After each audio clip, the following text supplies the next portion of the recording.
नमस्कार दोस्तों, एक बार फिर से स्वागत है आपका अपने YouTube channel exam builders academy में। जैसा आप सभी को पता है, जो हमारा चैप्टर चला हुआ था प्रॉफिट एंड लॉस का, उसके अंदर अभी तक हमारे 3 लेक्चर हो चुके हैं। उसी को कंटिन्यू रखेंगे आगे। जिस भी बच्चे ने अभी तक पिछली क्लासेस नहीं देखी हैं तो पिछली क्लासेस एक बार जाकर ज़रूर देख ले। और पिछली क्लासेस के अंदर अगर कोई डाउट वगैरह है तो वो या तो कमेंट सेक्शन के अंदर कमेंट करके बता सकते हैं आप, या टेलीग्राम वगैरह पे शेयर कर सकते हैं। तो आज का जो हमारा पहला क्वेश्चन है वो इस प्रकार है। एक साइकिल सेल करता है और वो बी को बेचता है 20% के प्रॉफिट में। ए ने एक साइकिल सेल की और उसने बी को बेची, और बी को जब उसने बेची वो साइकिल तो 20% के प्रॉफिट में। उसके बाद आगे बी ने वह साइकिल सी को बेच दी 25% के प्रॉफिट में। बी ने वह साइकिल सी को बेच दी 25% के प्रॉफिट में। अगर सी ने उस साइकिल के लिए 225 रुपये पे किए, अगर सी ने उस साइकिल के लिए 225 रुपये पे किए तो ए को वो साइकिल कितने रुपए की पड़ी थी, मतलब जो ए का कॉस्ट प्राइस रहा होगा उसकी वैल्यू क्या है। रिपीट कर रहा हूँ दोबारा से सम को मैं एक बार।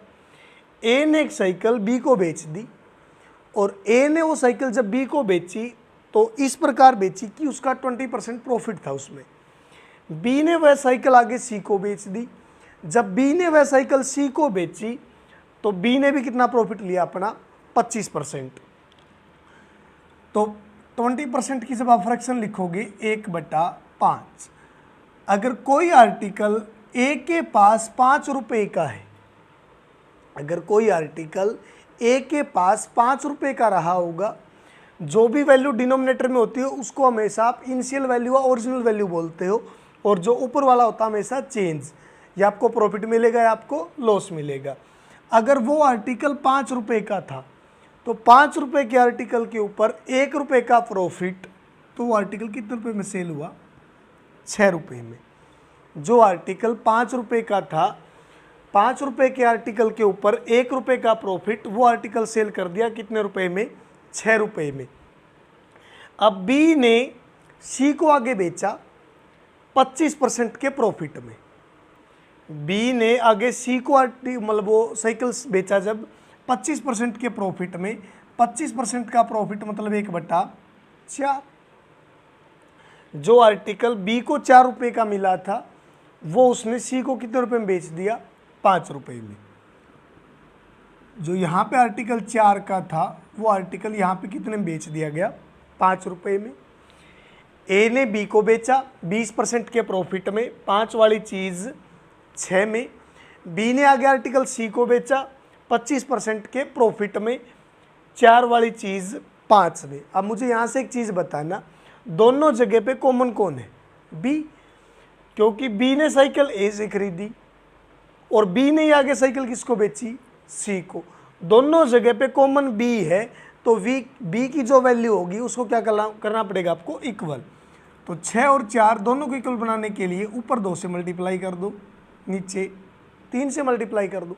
अगर आप ऊपर 2 से मल्टीप्लाई करोगे ऊपर भी वैल्यू 12, नीचे आप 3 से मल्टीप्लाई करोगे नीचे भी वैल्यू 12। यहाँ पे भी 3 से मल्टीप्लाई होगी, अगर यहाँ पे 2 से हुई है तो यहाँ पे भी 2 से मल्टीप्लाई होगी, क्योंकि लास्ट तक जब भी आप रेशो देखोगे आपको रेशो ये 5-6 और ये वाला रेशो 4-5 ही मिलना चाहिए। तो यहाँ से आप बोलोगे ये 10, ये 12 और ये वैल्यू कितनी होगी अब, 15। अब मेरे हिसाब से ए के पास वो आर्टिकल 10 रुपये का था। जब वह आर्टिकल बी को बेचा गया तो बी को आर्टिकल वो 12 रुपये का मिला, और जब वो आर्टिकल सी को बेचा गया तो आर्टिकल 15 रुपये का गया। लेकिन अपने हिसाब से 15 का, लेकिन उसने बोला कि जो सी ने कीमत चुकाई है इस आर्टिकल को परचेज करने के लिए वो 225 रुपये है। अब अपने हिसाब से जो सी ने कीमत चुकाई वो 15 रुपये, लेकिन अकॉर्डिंग टू क्वेश्चन कीमत कितनी है उसकी, 225 रुपये। तो जब यहाँ से देखोगे तो ये आर्टिकल 15 गुना है, अब ये आर्टिकल 15 गुना, तो ये भी कितने गुना मिलेगा आपको 15 गुना, मतलब यहाँ पे 150 रुपये का था ये, और यहाँ पे भी कितने गुना मिलेगा 15 गुना। यहाँ पे आर्टिकल कितने रुपए का था ये 180 रुपये का। अब उसने पूछा था जब ए ने वो आर्टिकल खरीदा होगा तो उसकी कीमत क्या रही होगी, तो आपका आंसर 150 रुपये। अगर बी की कीमत पूछे तो आंसर 180, सी की उसने दे रखी है कि सी को वो आर्टिकल कितने रुपए का पड़ा है 225 रुपये का।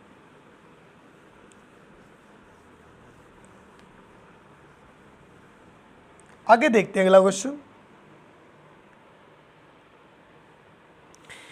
एक्स ने 5% लाभ पर एक घर जिसकी कीमत 1.5 लाख रुपए है वो वाई को बेच दिया। एक्स ने एक घर वाई को बेच दिया 5% के प्रॉफिट में। वाई ने 2% की हानि पर दोबारा से एक्स को बेच दिया, तो पूरे उसके अंदर लेन देन के अंदर लॉस प्रॉफिट कितने रुपए का हुआ। अच्छा क्वेश्चन है। अभी एसएससी के अंदर भी अगर मैं बात करूं, प्रीवियस अभी हाल फिलहाल में भी क्वेश्चन रिपीट हुआ है। एक्स ने अपना घर जिसकी कीमत 1.5 लाख रुपए बताई,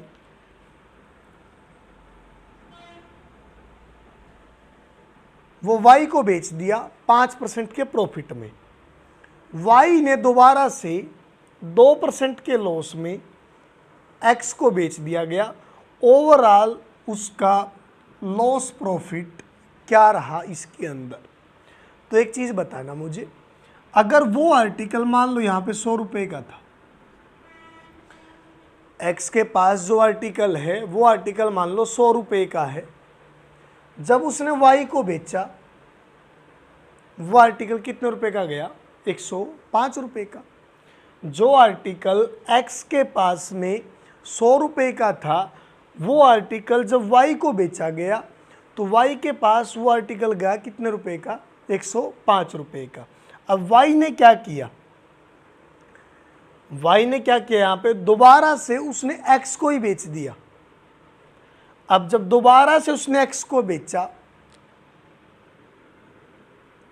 2% के लॉस में, तो जब आप 105 का 2% निकालोगे वो आएगा आपके पास में 2.1, और 2.1 जब माइनस करोगे तो यहाँ पे आर्टिकल बचा 102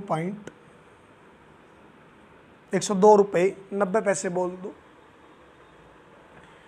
अब वो आपसे पूछ रहा कि ओवरऑल लॉस प्रॉफिट क्या रहा। दो ही चीज़ें भी, यहाँ से 2.9 ज़्यादा है और यहाँ से 2.1 कम, और यहीं पे क्वेश्चन बच्चा गलत करेगा। जब आप निकालोगे कि 100 से वो आर्टिकल 102 रुपये 90 पैसे में अब भी चला गया, तो बहुत से बच्चे क्या कर देंगे 2.9% निकाल देंगे किसका 1.5 लाख का। और जब आप 1.5 लाख का 2.9% निकालोगे वहाँ से भी एक आंसर आएगा, और वो आंसर भी आपको ऑप्शन के अंदर दिखाई देगा।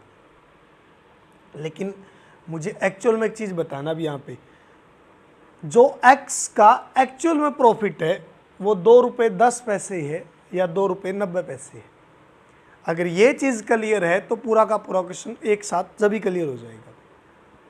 क्योंकि कंफ्यूज हो गए तो कहाँ पे कि एक्स का प्रॉफिट यहाँ पे 2 रुपये 90 पैसे रहा या फिर एक्स का प्रॉफिट यहाँ पे 2 रुपये 10 पैसे रहा।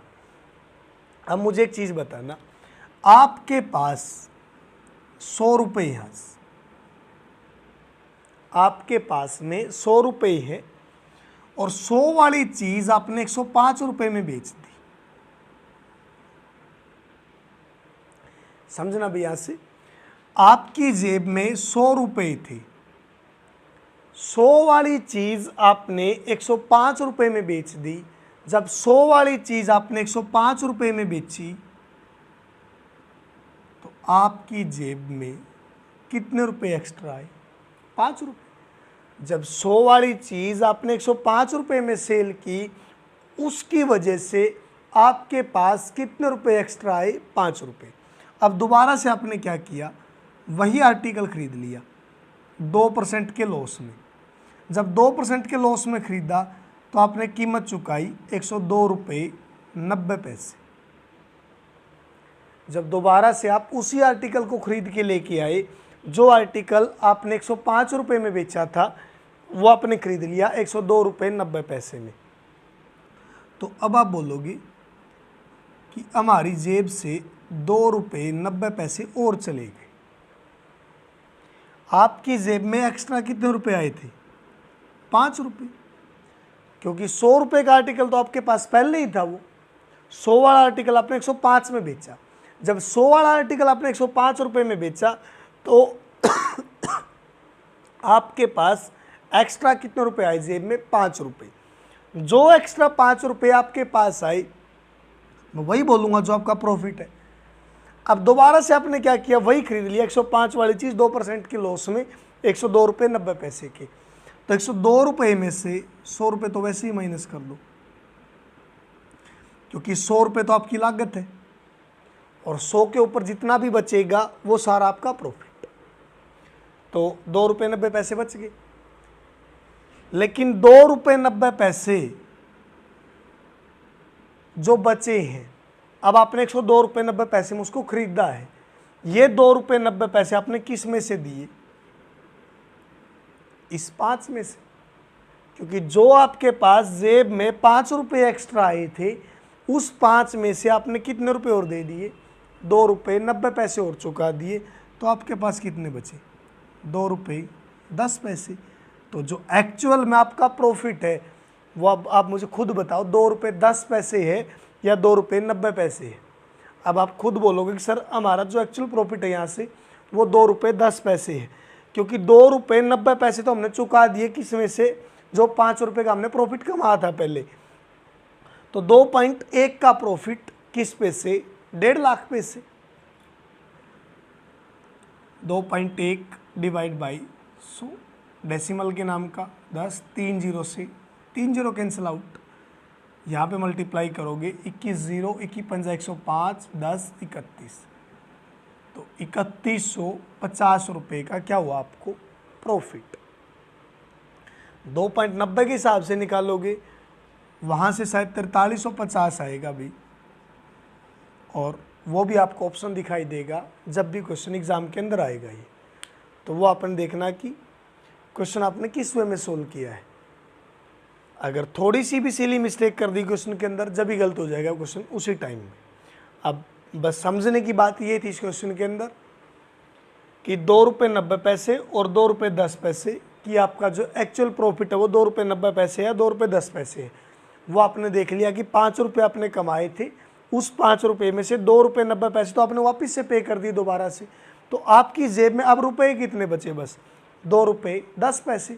और जो आपकी जेब में अब 2 रुपये 10 पैसे बचे हुए हैं वही आपका प्रॉफिट है। रिपीट कर रहा हूँ दोबारा से क्वेश्चन को। एक्स ने एक घर वाई को बेच दिया 5% के प्रॉफिट में। मतलब 100 रुपये का जो आर्टिकल था, अगर 100 रुपये के आर्टिकल की बात करूं मैं 5% के प्रॉफिट में, वो कितने का चला गया? 105 रुपये का। उस घर की कीमत शुरुआत में कितनी थी? 1.5 लाख रुपए। अब वाई ने क्या किया? दोबारा से 2% के लॉस में वही घर किसको बेच दिया? एक्स को। अब 105 वाला आर्टिकल जब दोबारा से 2% के लॉस में बेचा जाएगा तो कितने का आया? 102 रुपये 90 पैसे का। अब 102 रुपये 90 पैसे का वो घर वापिस से एक्स ने खरीद लिया। अब यहाँ से देखोगे 2 रुपये 90 पैसे ज़्यादा है, यहाँ से देखोगे 2 रुपये 10 पैसे कम है। अब मेरे पास शुरुआत में 100 रुपये थे, 105 रुपये में बेचने के बाद 5 रुपये मेरी जेब में एक्स्ट्रा आए, और जो मेरी जेब में 5 रुपये एक्स्ट्रा आए वही क्या? मेरा प्रॉफिट। अब उस 5 में से भी क्या कर दिया मैंने? 2 रुपये 90 पैसे और दे दिए। अगर 2 रुपये 90 पैसे और दे दूंगा मैं उसमें से भी, तो आर्टिकल कितने का खरीद लिया मैंने? 102 रुपये 90 पैसे का। अब मेरे पास कितने बचे? 2 रुपये 10 पैसे। और जो 2 रुपये 10 पैसे बचे हुए हैं वही क्या? मेरा एक्चुअल प्रॉफिट, मतलब 2.1%। जब 100 पे से कंपैरिजन करोगे तो 2.1% किसका? 1.5 लाख का, क्योंकि एक्चुअल कीमत उसकी 100 नहीं है, कितनी है? 1.5 लाख। तो यहाँ से देखोगे आपका प्रॉफिट कितना निकल गया? 3150 रुपये। हाँ 2.9 के हिसाब से निकालोगे 4350 आएगा। और जब भी ये क्वेश्चन आया था 4350 इसके अंदर ऑप्शन में दिया गया था। और मैंने अभी भी देखा था 2023 के जो एग्ज़ाम हुए हैं उनके अंदर एसएससी ने दोबारा से रिपीट किया इस क्वेश्चन को। अगला क्वेश्चन है मेरे पास, ए ने बी को 10% लाभ पर एक साइकिल बेच दी।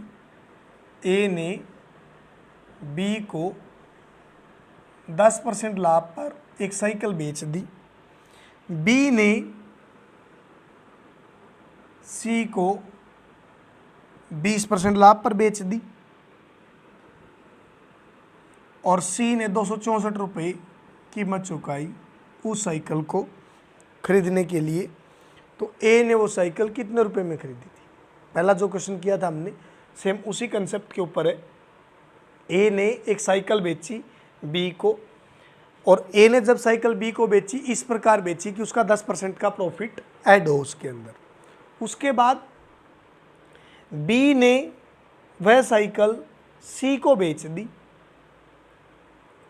बी ने वह साइकिल सी को बेच दी 20% के प्रॉफिट में। अब जब ए ने बी को बेची 10% के प्रॉफिट में, तो 10 वाली चीज़ कितने में चली गई? 11 में। क्योंकि 10% कितना होगा आपका? 1/10। 1/10 मतलब जो आर्टिकल 10 रुपये का था वो आर्टिकल कितने में चला गया? 11 रुपये में। बी ने सी को 20% के प्रॉफिट में बेच दिया आगे। जब बी ने सी को 20% के प्रॉफिट में बेची तो 5 वाली चीज 6 रुपये में।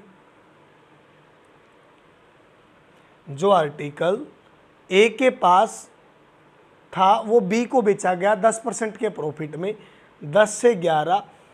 जो बी ने 11 रुपये में खरीदा, बी ने आगे क्या किया? 20% प्रॉफिट में किसको बेच दिया? सी को। और जब सी को 20% प्रॉफिट में बेचा तो 5 वाली चीज़ 6 में। तो यहाँ से जब आप देखोगे एक जगह पे उसकी कीमत 11, एक जगह पे उसकी कीमत 5, तो इक्वल किसको होना पड़ेगा? बी को, क्योंकि दोनों जगह कॉमन कौन है? बी ही। यहाँ पे मल्टीप्लाई कर दो 5 से, यहाँ पे मल्टीप्लाई कर दो 11 से, यहाँ पे भी मल्टीप्लाई 11 से, और इस साइड 5 से। 50, 55, 66। जो आर्टिकल यहाँ पे 50 का था बी को कितने रुपए का मिला? 55 रुपये का। वही आर्टिकल सी को कितने रुपए का मिला? 66 रुपये का। अपने हिसाब से 66 का है, लेकिन अकॉर्डिंग टू क्वेश्चन कितने रुपए का? वो 264 रुपये का। तो यहाँ से जब आप देखोगे 4 गुना, क्योंकि 66 वाली चीज़ 264 के इक्वल, यहाँ से ये 4 टाइम्स। अगर वो वाली चीज़ 4 टाइम्स तो ये भी 4 टाइम्स, और ये 4 टाइम्स तो किसके बराबर आ गया?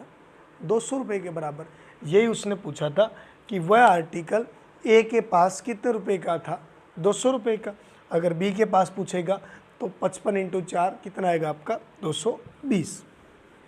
लेकिन उसने पूछा था कि जो वह साइकिल ए के पास उसकी कीमत क्या रही होगी, तो आपका आंसर क्या रहेगा यहाँ से? 200 रुपये। आगे देखते हैं अगला क्वेश्चन। ए ने बी को 4860 रुपये में 19% के लॉस में एक टेप रिकॉर्डर बेच दिया। ए ने बी को 4860 रुपये में 19% के लॉस में एक टेप रिकॉर्डर बेच दिया। बी ने सी को बेचा आगे। बी ने सी को उस कीमत पर बेचा जिसमें ए का 17% प्रॉफिट हो।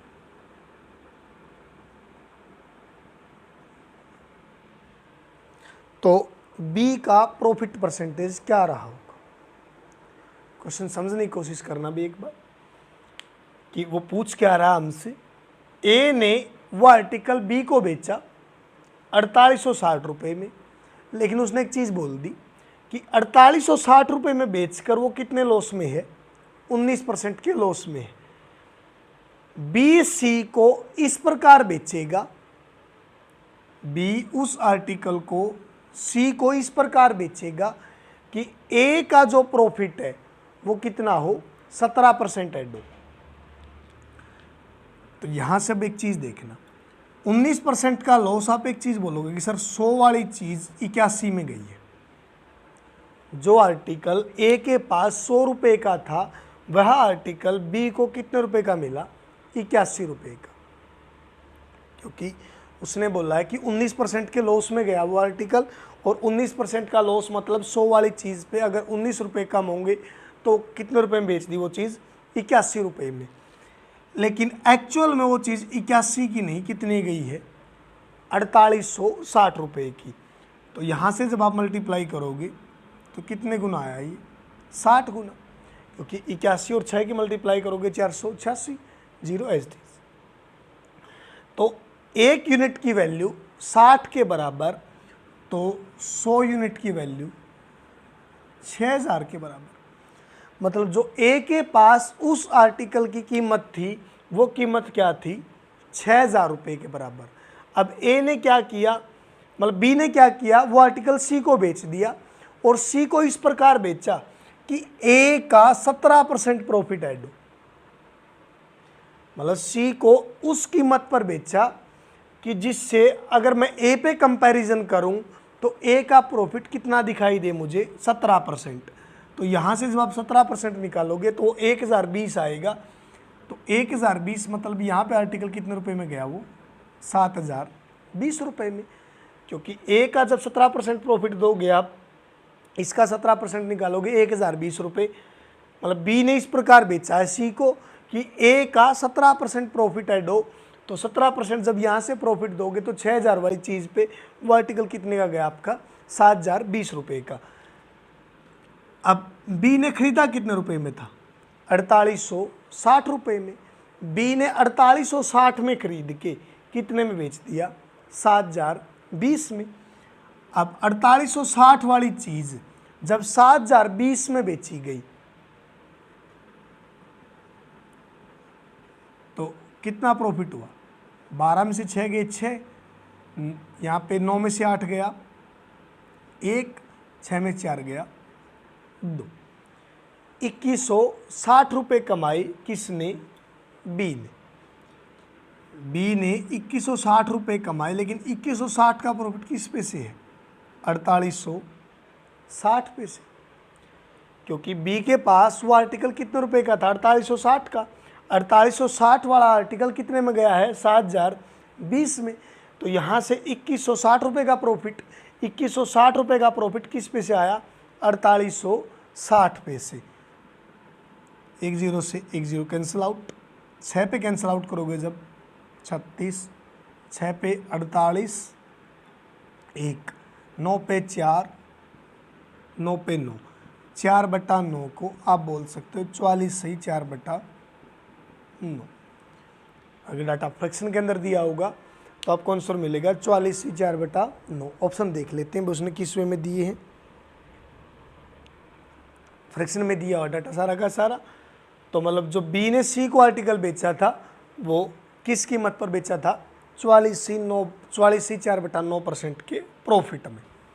यही उसने पूछा था कि जो बी ने सी को आर्टिकल सेल किया वो ओवरऑल कितने लॉस प्रॉफिट में गया है। आगे देखते हैं अगला क्वेश्चन।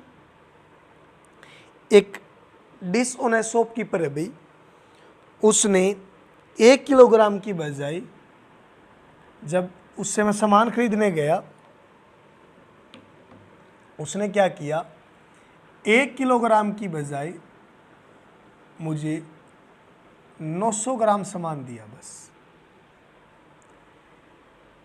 कोई डिसऑनेस्ट शॉपकीपर होगा, बेईमान दुकानदार, उसने क्या किया? जब वजन तोला 1 किलोग्राम की बजाय कितना वजन तोला? बस 900 ग्राम। तो उसका जो एक्चुअल प्रॉफिट है वो क्या रहा होगा? अब मुझे एक चीज़ बताना, सीपी और एसपी दो ही चीज़ होंगी, कॉस्ट प्राइस और सेलिंग प्राइस। मेरे हिसाब से उसने कितना दिया है? 1000 ग्राम। लेकिन एक्चुअल में जो उसने वेट किया वो कितने का किया? 900 ग्राम का। क्योंकि उसने मुझे तो क्या दिखाया कि सामान कितना आया मेरे पास में? 1000 ग्राम, लेकिन एक्चुअल में जो सामान उसने दिया वो 1000 ग्राम नहीं, कितने ग्राम है, 900 ग्राम। मतलब जो उसकी लागत गई, मतलब उसकी कॉस्ट थी वो कितने की थी, 900 ग्राम की, लेकिन उसने पैसे मेरे से कितने के ले लिए, 1000 ग्राम के। तो यहाँ पे आप बोलोगे कि सर उसने कितना कमा लिया, 100 ग्राम। पैसे तो मेरे से कितने के ले गया वो, 1000 ग्राम के, लेकिन उसने सामान कितना दिया, बस 900 ग्राम। अब उसने पैसे 1000 ग्राम के लिए, सामान उसने 900 ग्राम दिया, तो उसका फ़ायदा कितना है, 100 ग्राम का। और प्रॉफिट हमेशा किस पे से, कॉस्ट प्राइस पे से। तो 100 ग्राम उसने कमाया किस पे से, 900 ग्राम पे से।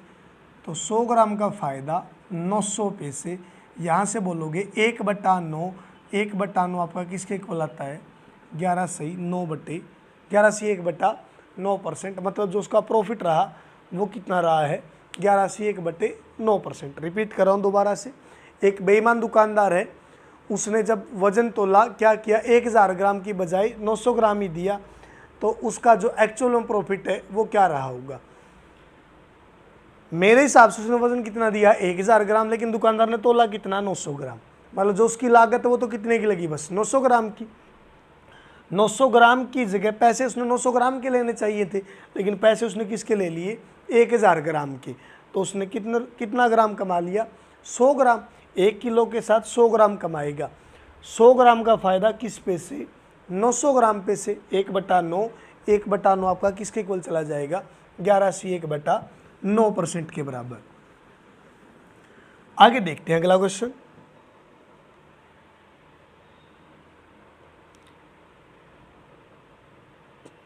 एक क्वेश्चन और था, डिसऑनेस्ट शॉपकीपर का ही। एक बेईमान डीलर लागत मूल्य पर अपनी वस्तुओं को बेचने का दावा करता है, मतलब कॉस्ट प्राइस पे बेचने का दावा करता है, लेकिन वह 1 किलोग्राम की बजाय 850 ग्राम ही तोलता है।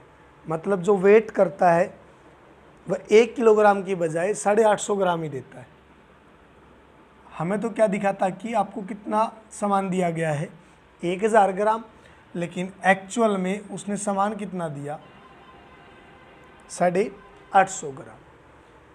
850 ग्राम की उसकी लागत है, लेकिन पैसे उसने कितने के ले लिए, 1000 ग्राम के। जैसे पिछला क्वेश्चन था अभी, उसने हमें तो क्या दिखाया कि 1000 ग्राम वजन दिया गया आपको, 1000 मतलब 1 किलोग्राम दिया गया, लेकिन एक्चुअल में उसने दिया कितना, बस 900 ग्राम।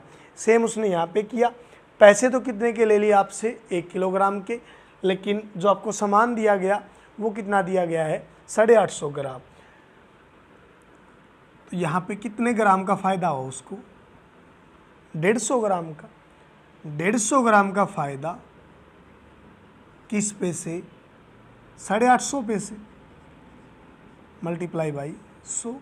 1 0 से 1 0 कैंसिल आउट, 5 पे कैंसिल आउट करोगे 3, 5 पे कैंसिल आउट करोगे 17। तो यहाँ से आया आपका 300/17, और 300/17 को जो फ्रैक्शन के अंदर लिखोगे, 17 पे 1, यहाँ पे बचेगा 13, 0, 17 7 119। तो 17 सही 11/17 का उसने क्या किया, प्रॉफिट कमाया है मेरे हिसाब से। ऑप्शन देखते हैं अभी।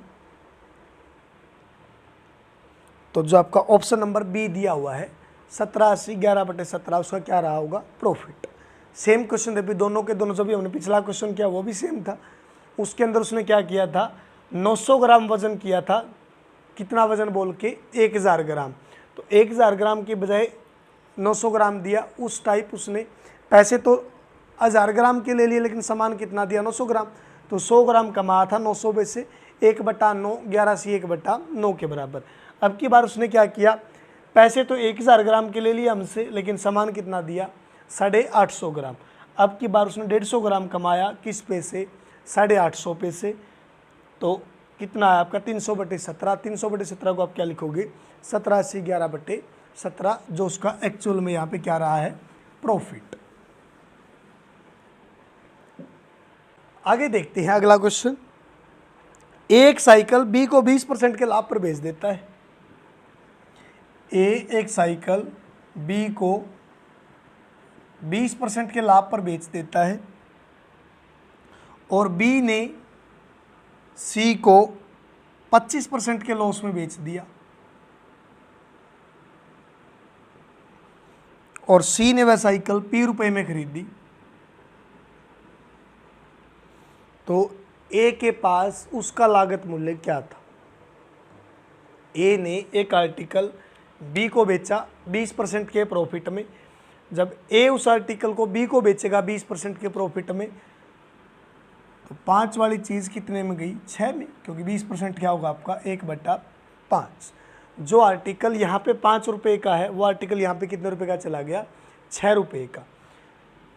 बी ने सी को बेच दिया 25% के लॉस में। 25% का लॉस मतलब 1/4। जो आर्टिकल बी के पास में 4 रुपये का है वो आर्टिकल यहाँ पे कितने में चला गया, 3 रुपये में।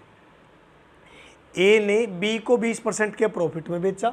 जब एक बी को 20% के प्रॉफिट में बेचेगा 1/5, 5 वाली चीज़ 6 में। बी ने आगे सी को बेच दिया 25% के लॉस में। 25% का लॉस मतलब 1/4, 4 वाली चीज़ 3 में। तो यहाँ पे इन दोनों को इक्वल करोगे, ऊपर 2 से मल्टीप्लाई, नीचे 3 से मल्टीप्लाई, यहाँ पे भी 3 से मल्टीप्लाई, यहाँ पे 2 से मल्टीप्लाई। तो यहाँ पे आप बोलोगे आर्टिकल 10 रुपये का, यहाँ पे आर्टिकल 12 रुपये का, यहाँ पे आर्टिकल 9 रुपये का। क्योंकि ए ने बी को बेचा जब 10 वाली चीज़ 12 में, 2 का फ़ायदा 10 पे से 1/5 20%। और जब बी ने सी को बेचा 12 वाली चीज़ 9 में, 3 का लॉस 12 पे से 1/4 25%। लेकिन जब आप देखोगे अपने हिसाब से सी ने कितने रुपए चुकाए, उसके लिए 9 रुपये, लेकिन अकॉर्डिंग टू क्वेश्चन उसने कितने रुपए दिए हैं, P रुपये। तो 9 की वैल्यू किसके बराबर है, P रुपये के बराबर। यहाँ से 1 यूनिट किसके इक्वल जाएगा आपका, P/9 के बराबर। अगर 1 यूनिट P/9 के बराबर है तो ए ने कितने यूनिट पैसे चुकाए, उसके लिए 10 यूनिट। और 1 यूनिट की वैल्यू P/9, तो 10 यूनिट की क्या आएगी, 10 P/9। अगर बी की पूछेगा तो 12P/9, 3 पे कैंसिल आउट करोगे 4, 3 पे कैंसिल आउट करोगे 3, 4/3P।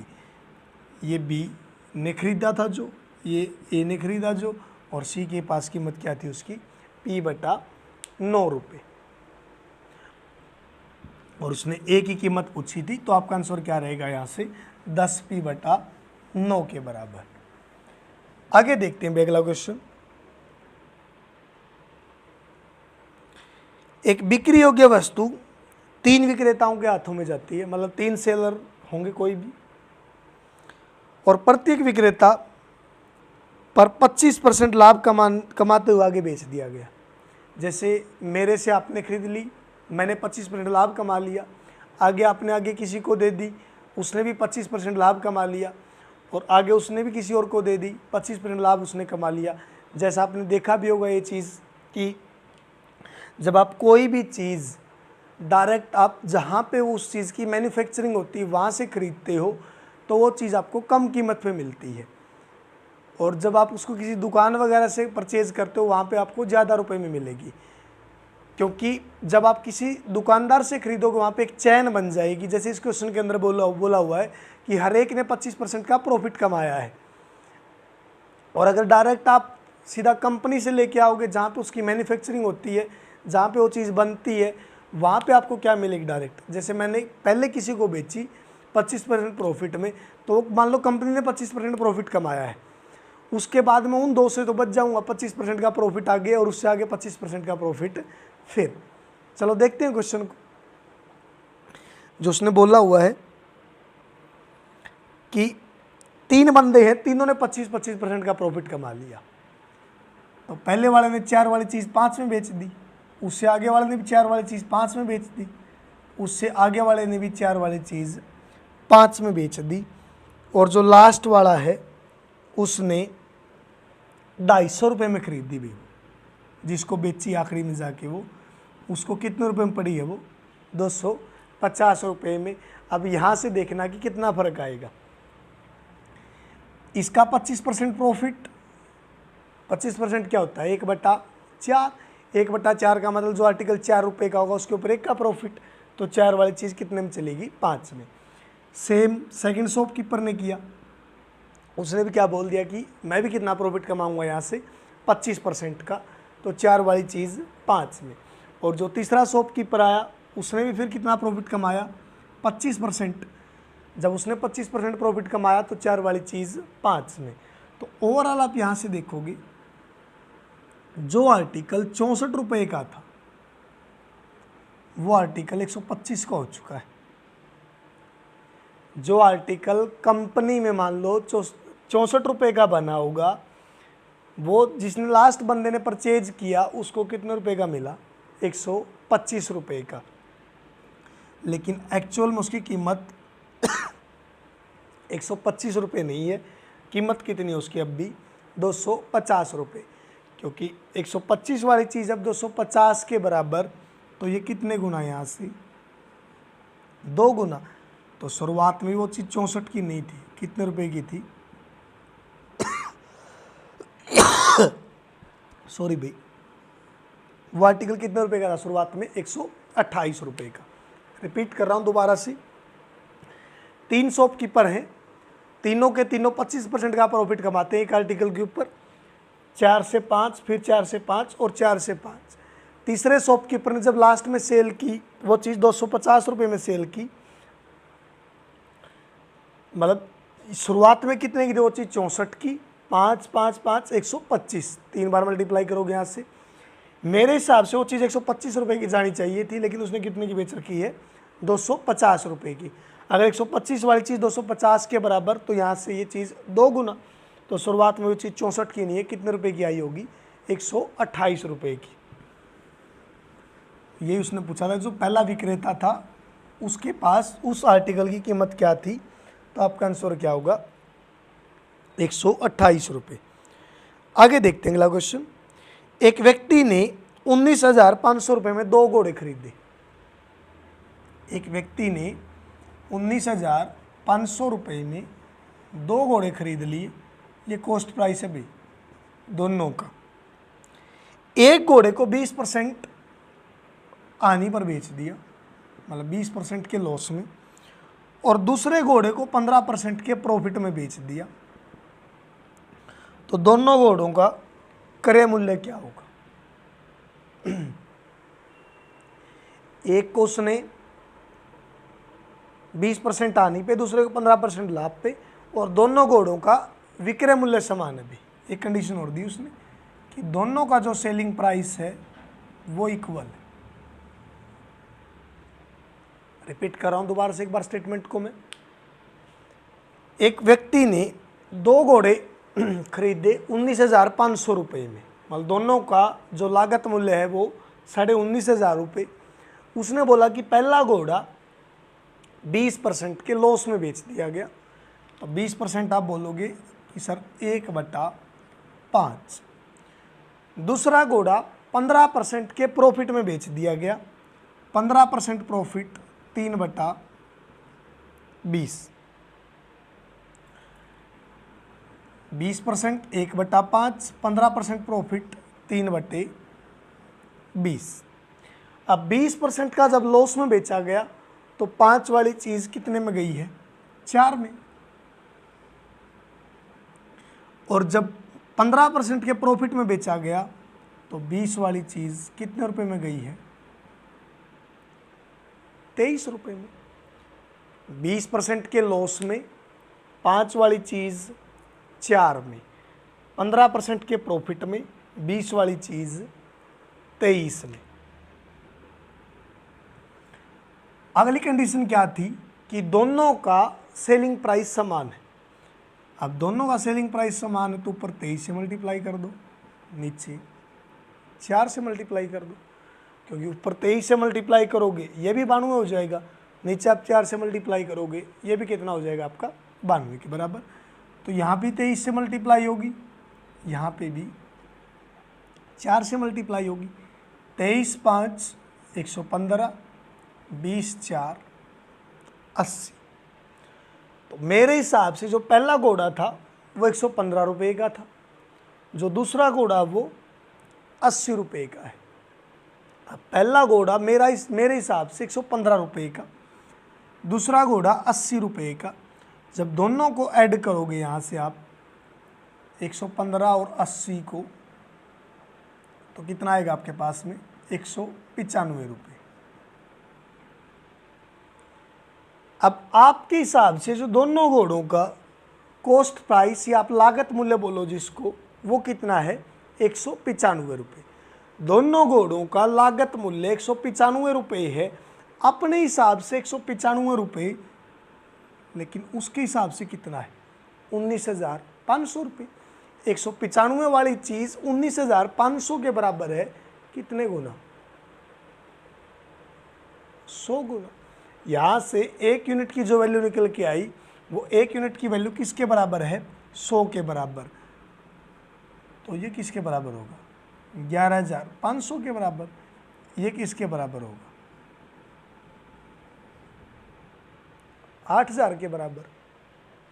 यही उसने पूछा था कि जो दोनों के दोनों घोड़े हैं वो उसके कितने रुपए के गए, मतलब गए नहीं भाई, उसने पूछा दोनों के दोनों घोड़ों का जो लागत मूल्य है वो कितना आएगा। तो पहले का कितना है 11,500 रुपये, दूसरे का कितना है 8,000 रुपये। रिपीट कर रहा हूँ दोबारा से मैं क्वेश्चन को। 20% के लॉस में 2 घोड़े खरीदे 19,500 रुपये के। पहला 20% लॉस में बेच दिया, दूसरा 15% के प्रॉफिट में बेच दिया। 20% का लॉस 1/5, 1/5 मतलब जो आर्टिकल 5 का था उसके ऊपर 1 का लॉस, वो कितने का गया 5 वाला आर्टिकल 4 रुपये में। दूसरे में 15% प्रॉफिट 3/20, जो आर्टिकल 20 का था वो आर्टिकल कितने का गया 23 रुपये का। अगली कंडीशन क्या कि दोनों का जो सेलिंग प्राइस है वो इक्वल है। आप दोनों का सेलिंग प्राइस इक्वल कैसे करोगे, एक का 4 दिया हुआ, एक का 23 दिया हुआ है। दोनों का इक्वल करने के लिए ऊपर 23 से मल्टीप्लाई कर दो, नीचे 4 से मल्टीप्लाई कर दो। इस साइड 23 से मल्टीप्लाई तो इस साइड भी 23 से मल्टीप्लाई होगी, इस साइड 4 से तो इस साइड भी 4 से। अब यहाँ से जब मैंने देखा कि एक घोड़े का जो कॉस्ट प्राइस वो कितना आया 115 रुपये, दूसरे घोड़े का जो कॉस्ट प्राइस है वो कितना आया 80 रुपये, दोनों का जब ऐड करूँगा 195 रुपये। दोनों का जो कॉस्ट प्राइस मेरे हिसाब से 195 रुपये, लेकिन उसके हिसाब से दोनों का कॉस्ट प्राइस कितना है 19,500 रुपये। 195 की वैल्यू किसके बराबर 19,500 के बराबर। ये यहाँ से 100 गुना, यहाँ से 100 गुना, 1 यूनिट की वैल्यू 100 के बराबर, तो 115 की वैल्यू किसके बराबर आएगी 11,500 के बराबर। और जो 80 की वैल्यू वो किसके बराबर आएगी 8,000 के बराबर। ये उसने पूछा था कि दोनों घोड़ों का क्रय मूल्य क्या रहा होगा। जो आपका ऑप्शन दिया हुआ है सेकंड 11,500 और 8,000 रुपये। आज की क्लास को हम यहीं तक रखेंगे भी। पूरी की पूरी क्लास के अंदर आपको अगर कोई क्वेश्चन ऐसा लगा हो कि सर वो क्वेश्चन नहीं समझ में आया, दोबारा से रिपीट करवाना हो, तो आप कमेंट सेक्शन के अंदर कमेंट करके बता सकते हैं हमें। और बहुत से बच्चों का यही डाउट रहता है कि सर आरपीएफ का एग्ज़ाम भी आगे, या रेलवे के और एग्ज़ाम भी हैं, या हरियाणा का ही कोई और एग्ज़ाम देना है, तो उसके लिए क्या हमें अलग से पढ़ना पड़ेगा। भाई टाइप हमेशा जो कंसेप्ट होते हैं वो कभी भी चेंज नहीं होते। बस मैं बार बार बोल चुका हूँ, जो क्वेश्चनों का लेवल है वो अप डाउन होता रहता है, बस कि थोड़ा बहुत level examiner according to exam up down करता रहता है कि किसी के अंदर थोड़ा सा हाई लेवल दे दिया, थोड़ा सा लो लेवल दे दिया। फिर भी हम सोच रहे हैं कि आपके लिए रेलवे वगैरह एसएससी के वगैरह के लिए जो हमने एक सीरीज़ स्टार्ट की थी पहले, जिसके अंदर हमने टाइम एंड वर्क और पाइप एंड सिस्टम और नंबर सिस्टम का चैप्टर बिल्कुल डिटेल के अंदर पढ़ा था, उनको दोबारा से कंटिन्यू करेंगे आगे कि डिटेल के अंदर बिल्कुल चैप्टर। क्योंकि यहाँ पे तो मैं खुद बोलता हूँ भाई, जो लेवल हम मेंटेन रख रहा हूँ मैं, वो खाली बस हरियाणा पुलिस वगैरह या कोई क्लरिकल वगैरह आप एग्ज़ाम दो, इवन एसएससी का जीडी वगैरह तक कोई एग्ज़ाम दो आप, या जैसे एचटेट वगैरह सीटेट वगैरह इनके अंदर मैथ आता है, आप आराम से निकाल लोगे। डीएसएसबी वगैरह तक भी, जैसे अभी चंडीगढ़ प्राइमरी टीचर का एग्ज़ाम भी है, इन सभी के अंदर जो भी मैथ का लेवल होता है वो मैथ आप आराम से कर लोगे। जो थोड़े से अप लेवल के क्वेश्चन हैं, हाई लेवल के, वो हम उस सीरीज़ के अंदर कर रहे थे। कंसेप्ट तो वहाँ पे भी नहीं चेंज होंगे भाई। जितनी ज़्यादा प्रैक्टिस करोगे आप क्वेश्चन को सोल्व कर पाओगे आसानी से। हाँ, लेकिन अब जैसे मान लो मैं किसी टाइप के 5 या 4 क्वेश्चन करवाने लग रहा हूँ, तो ज़रूर तो नहीं कि नहीं 5-4 क्वेश्चन से कोई क्वेश्चन आएगा। जितनी ज़्यादा प्रैक्टिस करोगे, प्रैक्टिस मेक बी परफेक्ट, वहीं से आपका इम्प्रूवमेंट आएगा मैथ के अंदर। आपने एक चैप्टर के 300, 400, 500 जितने भी क्वेश्चन निकालोगे तो एक अलग ही कॉन्फिडेंस आपके अंदर आएगा कि हाँ सर, हम हर एक क्वेश्चन को अच्छे से सोल्व कर पाते हैं। फिर भी अगर कोई क्वेश्चन आपका डाउट में रहता, आप कोई भी XYZ कहीं से भी सोल्व करो, चाहिए कहीं से आप टेस्ट लगाओ, कोई मॉक टेस्ट हो, कोई प्रीवियस एग्जाम का क्वेश्चन हो, कोई भी आपके पास में XYZ बुक है, अगर फिर भी कोई क्वेश्चन आपको ऐसा मिलता है कि सर हमसे नहीं हुआ वो क्वेश्चन, तो आपको डिस्क्रिप्शन के अंदर व्हाट्सअप नंबर दिया जाता है बाकायदा, आप वहाँ पे क्वेश्चन शेयर कर सकते हैं, वो क्वेश्चन आपका सोल्व करवा दिया जाएगा। क्लास के अंदर अगर आपको कोई ऐसा पॉइंट लगा हो कि सर वो पॉइंट अच्छे से नहीं समझ में आया या पर्टिकुलर वो क्वेश्चन अच्छे से नहीं समझ में आया, तो आप कमेंट सेक्शन के अंदर कमेंट करके बता सकते हैं हमें। हमारी पूरी कोशिश रहती है जो भी कमेंट आता बच्चे का, उस कमेंट का रिप्लाई ज़रूर दिया जाए। जो भी क्वेश्चन आप डाउट के अंदर जो भी बच्चे हमारे पास भेजते हैं, हर एक बच्चे का डाउट सोल्व करके उसके पास भेज दिया जाता है। हाँ, लेकिन डाउट जब ही आएंगे भाई जब आप क्वेश्चनों को प्रैक्टिस करोगे। अगर आप क्वेश्चन ही प्रैक्टिस नहीं करने लग रहे हैं तो डाउट कहाँ से निकल के आएंगे, आपको ही पता उस चीज़ का। और जो 2024 का साल अभी पीक है आपके लिए वैकेंसियों का, हर एक डिपार्टमेंट के अंदर वैकेंसियाँ हैं, लेकिन लगेगा वही बच्चा जो मेहनत करेगा। ऐसा तो नहीं है कि अगर हम नहीं पढ़ रहे हैं तो कोई भी नहीं पढ़ रहा है। अगर मेहनत करोगे तो मेहनत के साथ सब चीज़ें भी। तो आज की क्लास को हम यहीं तक रखेंगे। अगर क्लासेज आपको अच्छी लगती हैं तो ज़्यादा से ज़्यादा शेयर किया करो भी। अगर जिस बच्चे ने अभी तक चैनल को सब्सक्राइब नहीं किया, सब्सक्राइब ज़रूर कर लें, और कमेंट सेक्शन के अंदर कमेंट करके एक अच्छा सा रिव्यू ज़रूर दिया करो भी लेक्चर के बारे में, या आपको कोई भी कमी लगे वो भी बताया करो कमेंट सेक्शन के अंदर। इम्प्रूवमेंट करने की ज़रूर कोशिश करेंगे। तो आज की क्लास को हम यहीं तक रखेंगे। Thank you so much.